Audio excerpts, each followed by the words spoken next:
Good evening. I hope the night finds you well. Tonight, I would like to share a rather unsettling story. Far in the eastern reaches of Europe, hidden among mist-covered hills and dense forests, there is a small town called Karsvia. It is old, quiet, and easy to overlook. Narrow streets wind between weathered stone houses, and the dark forest presses close to the town's edges, as if waiting patiently. Some places are quiet for reasons best left unexplored. Several years ago, a family arrived there seeking a quieter life. Adrian Petrovich, his wife Elena, and their 9-year-old daughter Lena had left the city behind. Adrian worked remotely, restoring architectural plans, while Elena translated documents from home.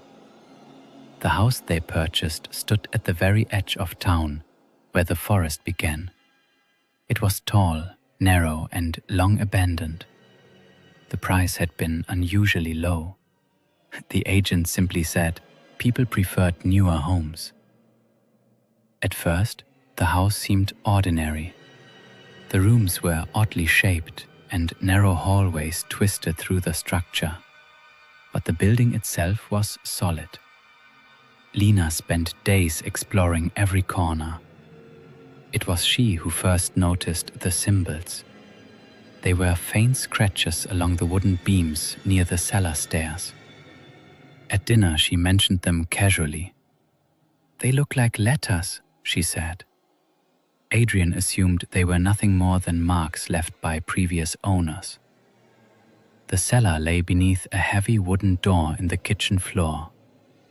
When Adrian opened it for the first time, cold air rose from below, far colder than a normal basement.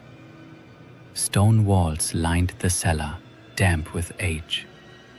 At the center of the floor lay a circle of darker stone, smooth and worn, carved with dozens of strange symbols spiraling toward its center. When Adrian touched it, the stone felt warm. He closed the cellar door and tried not to think about it. Soon after, the disturbances began. At night, Adrian heard soft knocking beneath the kitchen floor. Elena thought she heard murmuring while washing dishes. Lena complained that whispers kept her awake.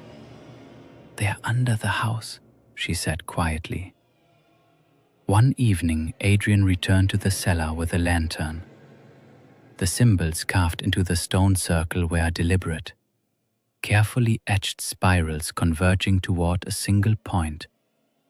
Later, he searched the town records. An old document mentioned that a structure once stood on that same property nearly a century earlier. It had been used for gatherings by a group locals called the Circle Beneath. The building had burned down long ago. The current house had been built directly over the ruins. That night, the whispering returned. Only now it was unmistakable. Dozens of voices murmuring together beneath the cellar floor. Adrian rushed downstairs. The lantern trembled in his hands as he approached the stone circle. The symbols were glowing faintly red, like embers buried beneath ash. Then something struck the underside of the stone. Once, then again, hard enough to shake the floor. Elena appeared behind him, holding Lena. "They are waking up," the child whispered. The murmuring rose into low, rhythmic chanting, echoing from some impossible depth beneath the house. And then, suddenly, silence. The glow faded. The cellar fell still. Adrian waited several long minutes before stepping forward. The stone lay motionless once again. Nothing else happened. Eventually, the family returned upstairs. By morning, everything seemed normal. Sunlight filled the valley, birds sang in the trees. Even Adrian began to feel embarrassed by the previous night's panic. But around noon, a neighbor walking near the property noticed something strange.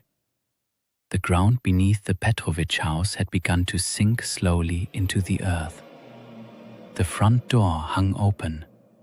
No one answered when he called out. The house was silent, empty. But from somewhere deep below the foundation came a sound. Low, rhythmic, ancient, chanting. Well, that is the story. I do hope you sleep well tonight. Good night.